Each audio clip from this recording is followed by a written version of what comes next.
Good morning, everyone, and thank you so much for joining me. We're going to continue our job seeker and interview discussion, and I got a great question last night from a listener, and it was, tell me what questions I should prepare for my interview. So what I've done is I have compiled a list of questions that I've received over the course of my career that have really stuck with me, and I thought opened up some great dialogue in the interview, and I think really set us up for success in continued discussions and if we are to close on the role and bring you on.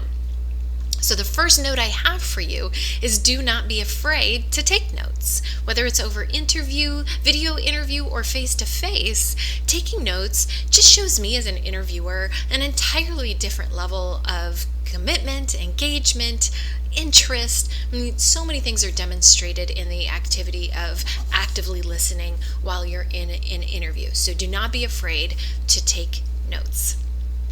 The first question I have for you, or that I've received over the course of my career that I think are exceptional, are tell me who's been successful in this role, why they've been successful, if they're still with the organization, and if I'll have access to them. It's a bit of a compound question, but if you can get all of that answered, it's really going to help you understand what success metrics look like to an organization, if they're sustainable, and if you can learn from someone in an ongoing basis to repeat best practices. It's really going to set you up for success.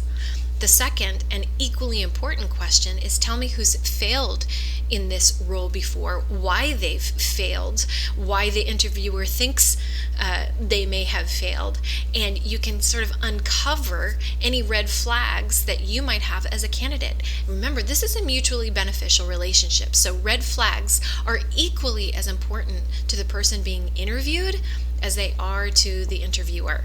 So if you can ask those two questions, success and failure, it's really going to help you establish if this is going to be a great working relationship for you as an individual.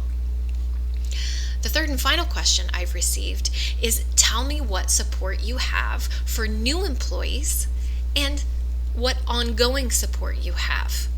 So it's really going to help you determine, again, you've got that one person that may be successful, or tell me what support you're going to have as a candidate to learn new practices. Everything's going to be new. And an organization that has a great entry training program statistically has better retention rates, but they have happier employees. And when there's ongoing learning opportunity, again, it's such a great way as an employer to set yourself apart.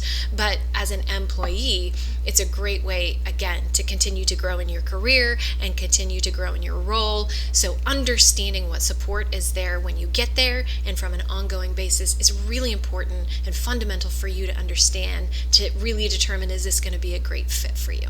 And that's what the interview is all about, is determining fit, and it's got to work for both.